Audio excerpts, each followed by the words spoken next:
Wallingford neighborhood of Seattle.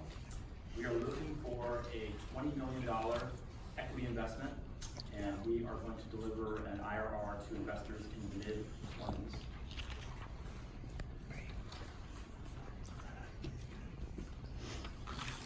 Got Alex, Director of Finance, Noah, our Design Director, myself, Managing Director, Kevin, Research, Sales, and Marketing, and John, Construction and Operations. Between us, we have 40 years of real estate experience delivering successful and profitable projects in this market, and we're confident we can deliver on this plan as well. So why does Seattle need condominiums? Why do you guys need this project? You know the fundamentals about why Seattle is worth investing in, so I won't go into the nuances of that, but 50 people a day are moving to Seattle, or 20,000 a year. We have the lowest unemployment rate in the country at 3.9%. We have the third highest median house values in Seattle in the country, which translates that there is a direct need for attainable housing. We have an overdevelopment of apartments and view that as a lack of condominiums, which translates to a lot of renters who would like to eventually be homeowners. This is currently the amount of homes for sale in Seattle over the last decade, and in our market, Wallingford, which we're building this project, this is the lowest amount of homes for sale in the last decade. The absorption rate in Seattle is the lowest, the highest absorption rate in the last 10 years. And we have the lowest days on market right now in the last decade. This is the amount of condominiums versus apartments, developments, deliveries over the last 20 years. So you can see that there really has not been a lot of condominium development. Our development is located in the center of the Wallingford neighborhood, 2 blocks north of Gasworks Park and directly across the street from the new Tableau building.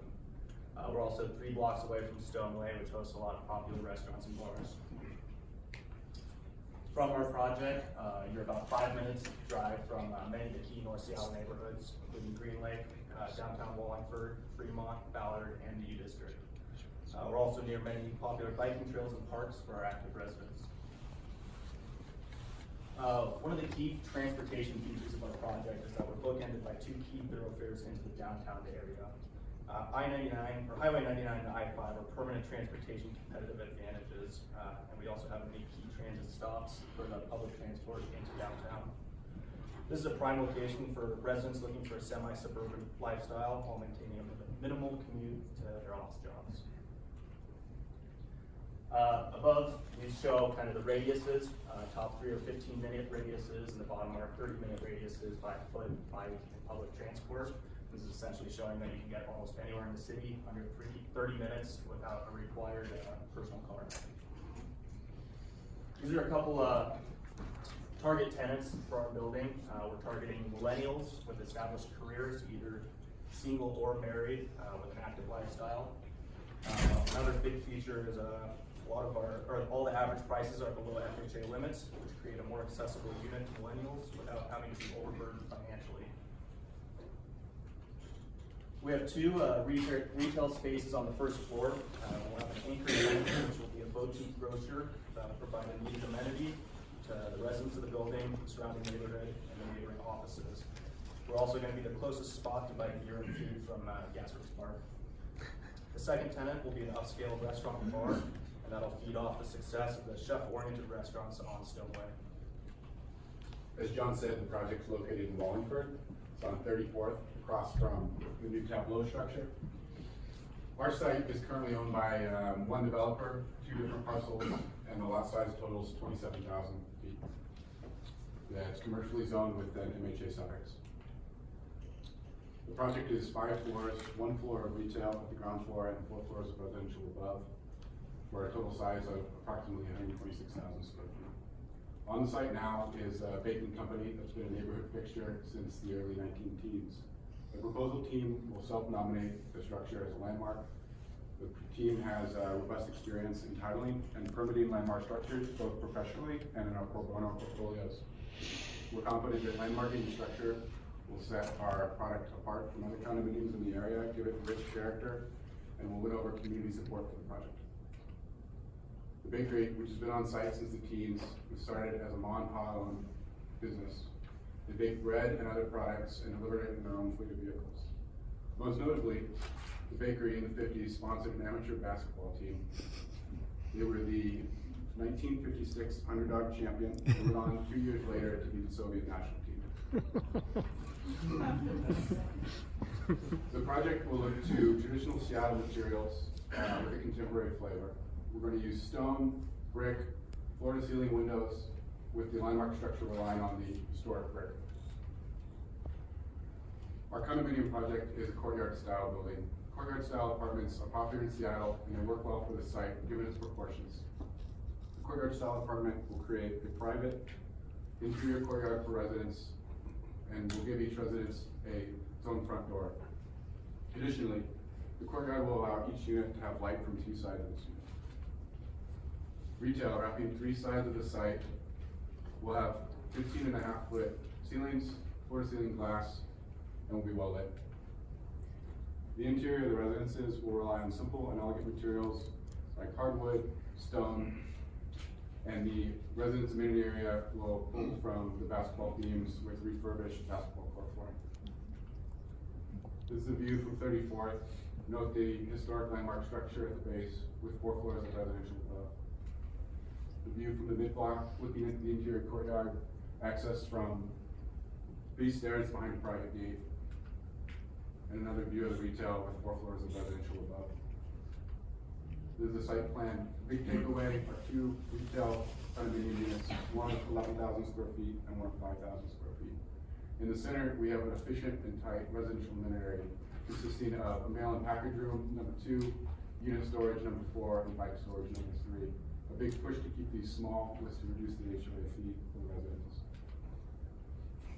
The first floor of residential, located on the 2nd floor, is accessed through a private gate and up a set of steps. All the units face an interior courtyard. 12 units on the west side at this level have private decks. These decks are also on top of the landmark structure. As you move up the building, the residences, again, all face the interior courtyard. An opening at the south side of the building allows light to penetrate the courtyard. The courtyard is large enough and deep enough to be spacious and well lit. The 4th floor, a zoning setback, creates an opportunity for balconies on the north side of the building. Also at this level, views of Lake Union, Capitol Hill, Queen Anne, and downtown begin. The 5th floor, the top floor of residences, shares the same views. Additionally, they also have a view of Mount Rainier. The roof has an amenity deck that allows for multiple gatherings by our own private parties. 1.5 floors of below-grade parking generate enough residential parking stalls for a ratio of 1 stall per bedroom for a total of 104 parking stalls.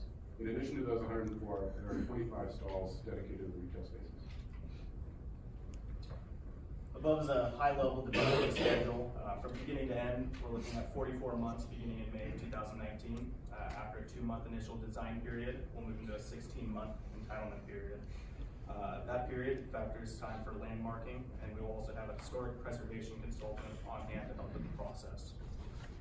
Construction will take about 16 months, beginning in November of 2020 and finishing in February of 2022, just in time for the key sale season. Our plan is to sell 100% of the units in 10 months ahead of December of 2022. And then marketing will continue from the beginning of entitlement through the end to maintain interest in the project. It's also worth mentioning from a timing standpoint, the Bread Boys LLC will be posting a 5% fully refundable deposit in order to enter the contract to purchase the land. I'm being redundant already. So we will be taking the risk, all the pre-development risk as the developer, and we will be delivering to you guys as the investor a fully entitled and shovel-ready site. So now that the design team has painted a picture as to what this building will look like, this beautiful building upon project completion, we'll now transition into the financial side of this presentation. So here we have a cost breakdown at a high level. So we've broken down the cost into 6 key buckets. You can see those, I won't list them out. But all in, the project will cost roughly $50 million, equating to about $586,000 per door. So now moving into our revenue assumptions. So this is the unit mix of our project. You can see we're heavily skewed to the studios and 1 bedrooms. This allows us to keep our price point attainable for the 1 and 2 person households, and also, well aligned with our demographic for this location. Going into further detail in terms of where we think our price points will land on the residential units. So we've got 5 different floor plans. You can see the unit mix repeated again. All in all, we'll be producing 739 square foot average units and delivering them for just under $700,000, which we believe is a very affordable price point given the quality of location and the quality of product that we'll be delivering to our consumer. So now looking at the ground floor retail, as Noah alluded to, we'll have about 16,000 square feet of ground floor retail. We expect to 100% lease this space at market terms. So we've got a blended average of about $30 per square foot. We have aligned our exit date to align with the last sale of our residential unit in order to allow for a clean break for the investor and efficiency in the operations. You can see after the 10-month sales period on the residential, we will also be exiting the condominiumized retail space for a 5.25 cap rate. So we plan to begin executing the marketing and sales plan as soon as we pass the feasibility contingency. One of the large benefits of working with the Bread Boys is that we will be able to keep the brokerage services in-house, which will provide a savings in regards to listing commissions. Here's a summary of the marketing plan and what we plan to do for the building. We plan to have a huge emphasis around pre-sales and pre-leasing. We hope to have as much of the residential and commercial units leased prior to delivering the project. Our goal is to attract a grocer anchor tenant as early as possible as a means of increasing the velocity of the condominium sales, as well as locating the second retail tenant. We tend to deliver the project at the end of winter as a means of reaching peak selling season in the spring, with the hopes of having a full sellout within 10 months of that time frame. Yeah, so going back to the financial side of the equation, so this is our assumed financing structure. We'll be obtaining a 55% LTV loan, a floating rate, full-term IO. We've currently modeled the debt over the one month index. The spread is going to be 300 basis points. We, as the developer, will be signing the guarantee on that loan, and at this point, we expect it to be partial recourse between 25 and 50%. So here we have a visualization of the capital stack. As I just mentioned, 55% will come from financing. The remaining 45% will be split 90-10 between you, the investor, and us, the developer. We then have our proposed waterfall structure listed on the screen, and look forward to discussing these in further detail with each and every one of you and further refining them. So now that we've got both the cost and the revenue side of the equation, you can see how it wraps up at the project level. Targeting, these are all project level returns, low 20 IRR unlevered, and high 20s levered. So for this project, we're going to be employing a 5/1 construction style with 1.5 floors of underground parking. This will be a design bid build with competitive bids. After reviewing our geotechnical and phase 2 soil reports, we show no concerns with water table and soils. Like I said, this will be a 6-month construction duration starting in November of 2020 and ending in February 2022. Total building costs will be $238 per square foot with a specific residential build-out cost of $280 a square foot. That $280 includes some higher end build-out finishes, including air-cooled VRF systems, larger windows in your standard apartment, 5-piece plumbing systems throughout every unit, and higher end appliances and design finishes.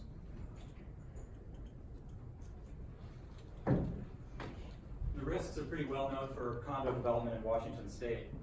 It does appear, however, that the political winds are shifting with multiple bills in the legislature right now to address the risk.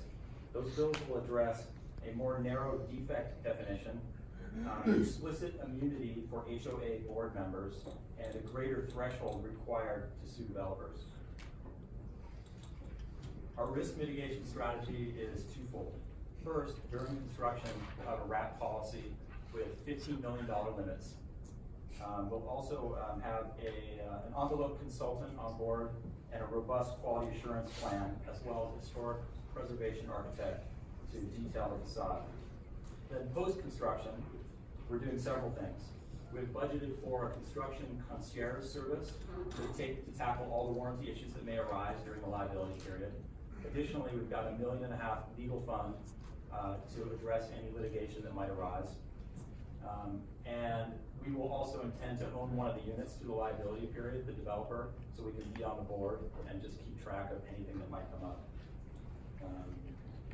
We feel that this approach adequately addresses the risks, even without the laws that may be changed in our favor in Olympia. Title is pretty good, except for there's one covenant on title from Washington Department of Ecology from a previous environmental issue. So we've done a phase 1 study as well as some phase 2 testing. Our environmental consultant is working with ecology to satisfy the covenant and remove it from title. As a result, we negotiated an environmental holdback from the seller as well as an indemnification. Yeah, so obviously, given the nature of our product type, we're making some assumptions given the housing climate that we will be delivering this project into for years down the road. As a result, we wanted to run a sensitivity, seeing the viability of this project, given the fact that there's, assuming the fact that the single-family housing market is softening, and we have to pivot to a for-rent product. As you can see, we made a number of different assumptions here. We won't go through all of them, but the key takeaway is that we're getting to a stabilized yield on cost at about 5.25%, which we think provides outstanding downside protection. So we've got the upside in the condos, and then also very well downside protected given the event where we have to pivot to a for-rent product.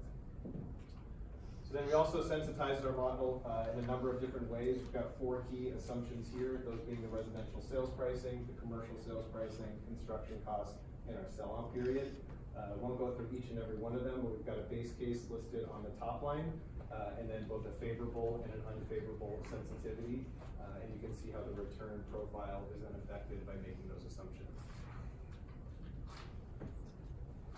In summary, we are seeking a $20 million equity investment, and we are delivering a mid-20s IRR for a core Seattle investment. That concludes our presentation. We look forward to working with you and answering any questions you may have. Thank you.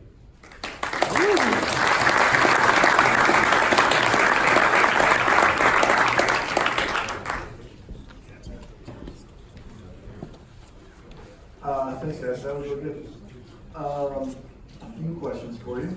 Can you walk me through the kind of terms of PSA in terms of, you mentioned that it sounds like you are not closing on the land up front, or you're closing on the land that's entitled. We're renting $100,000 a door, it's pricey, so I just understand the time. Say that one more time, the last part. I was just saying, north of $100,000 a unit. Yeah. It's expensive, so it's what I understand, kind of, Right. when we're paying that number. Yeah, so we'll be entering the contract by purchasing by doing a 5% refundable deposit, us as the developer. We'll then go into our 2-month DD, at which point that money will go non-refundable if we decide to proceed with the deal. We will do full entitlements in permitting, and then ask you, the equity, to come in once that entitlement has been fully received. So you guys will not be coming in until we have a fully entitled site ready to go. Close on permit. And nobody's closing on the land until you're entitled. Okay. Can you talk a little bit about the considerations you made if you're gonna have a grocer there? You know, circulation, loading, etc. Sort of, how did you guys think through that? I mean, we're essentially planning on putting it into the 16,000 square foot space, which, based on kind of an urban grocer, kind of hits that key size. The cost per the TI build out during construction is a little higher in the TI space to factor in HVAC and MEP systems in that space. And being on Main Street, we're essentially assuming that most areas will catch and destroy it and bring in money. Okay. I'd also say at this point, we're obviously early on in the design phase, so we're happy to take your input in terms of, we got a lot of optionality on the retail level, so whether we splice it up into 4 spaces, keep it at 2 spaces, at this point that's not fully baked given, you know, the current market, so that's still a process and being further defined. Okay. And I guess the question's coming from a place of capitalizing the value of the retail condo, which makes sense at exit. I mean, that's not a big assumption at this stage. You know, some of this is hypothetical, so it would be easier for you guys to walk in here and say you got a fully negotiated lease with Cohen Steiner or, you know, XYZ. But as a potential investor, understanding, you know, the terms of that lease or sort of where that would be in the process, and also, and obviously the space isn't leased, you know, the likelihood of the space is going to be, you know, generally attractive to the grocery store or any other retailer would be key. And then also understanding the exit cap that you're applying to that, right? If it's a Cohen and Steiner, not a credit tenant. If it's, we don't have a lot of boutique grocery stores that are credit tenants. But let's, you know, throw it out there. If it's a CVS, obviously it's a totally different profile for the building, but gives you a lot more comfort in the exit. Because what are the, I was looking for it on the deck, I didn't see it. Unlevered, what's the multiple? I'm not sure if I have that off the top of my head. Okay. That's fine. I don't want to misrepresent it anyway. I think that's all I got for now. Just following up on the commercial condo, what, you know, commercial condos aren't very popular for investors, and they usually trade at a relatively wide premium on cap rate. What do you think for a standard non-credit tenant, which is likely, I would think, in this location, what do you think that cap rate should be? We used to 5.25. Do you think that for a non-credit commercial condo, I mean, the problem that I have is normally when we evaluate buildings, we put a cap rate on the residential, we put one on the commercial, but it's all blended together, you control the whole thing. It's a different story when you're selling the components of it. So did you look at comps even in this wider market for that to see, do some sensitivity on that to see what it does to your returns? Yeah, we came in at 5.25 and then added 100 basis points to that, and that seemed to be pretty conservative around the 6.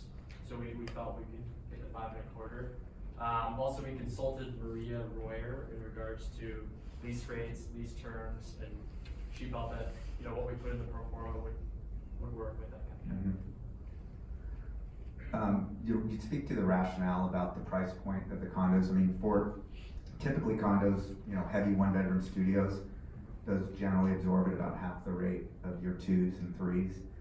Did you look at that for absorption? And then also on the price points, did you look at the market, this specific market, not the wider city, to see, you know, what truly is a compelling price point and whether there's a rationale in that neighborhood for the smaller one-bedroom studios?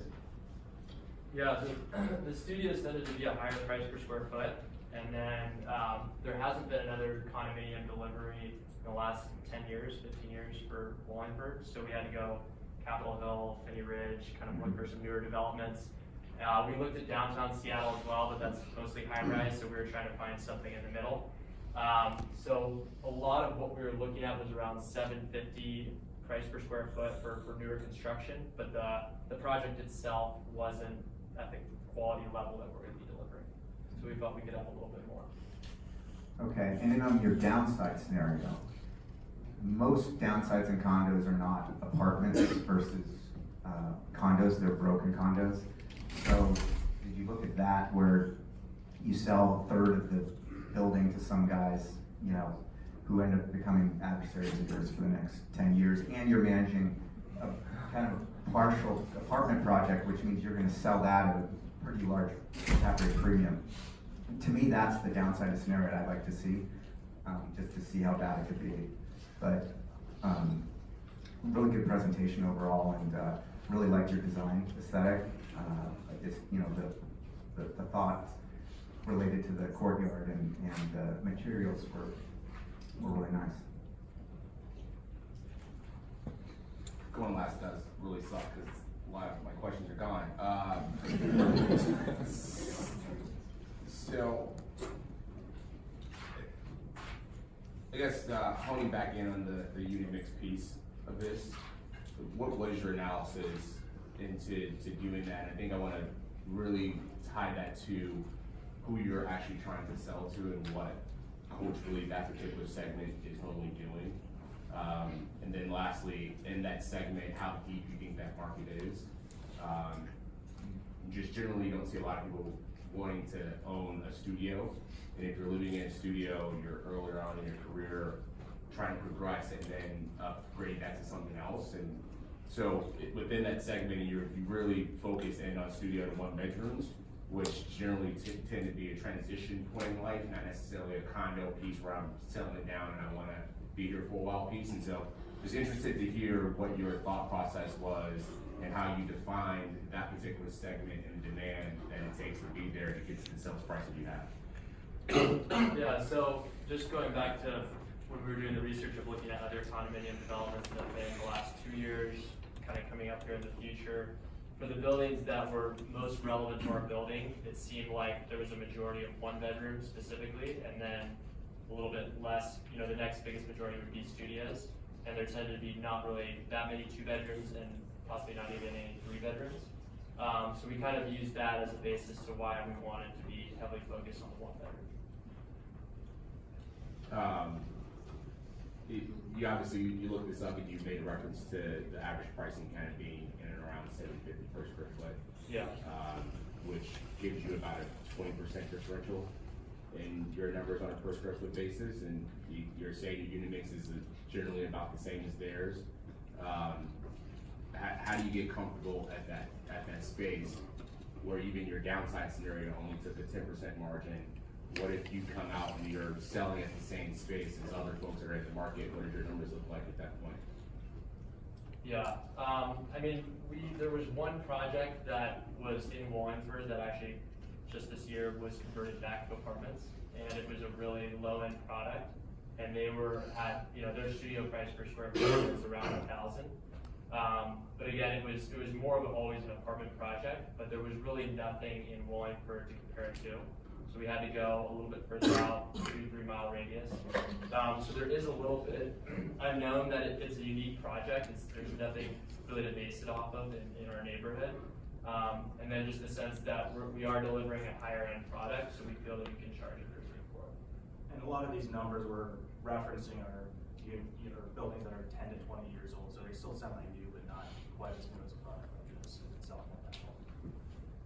So I get that, but why do you feel like you can charge a premium for it? If your option in the market is at a studio in 1-bedroom on $1,500 to $2,100, and I now have this option to buy into your project at $4,000, why do you think I'm making that particular choice? Why do you feel comfortable that people will make that choice for your project?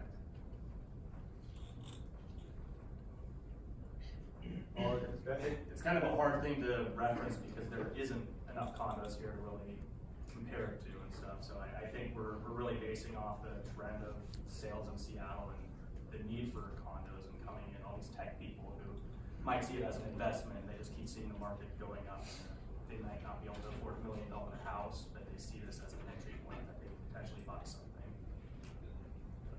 Yeah, we put a big emphasis on it being more of an attainable housing project, not necessarily affordable or luxury, but something that you could get into at a reasonable down payment and low HOA dues. I mean, we had some thoughts around that, comparing it with other buildings that maybe are in the 500 HOA dues, we're kind of in the 350s.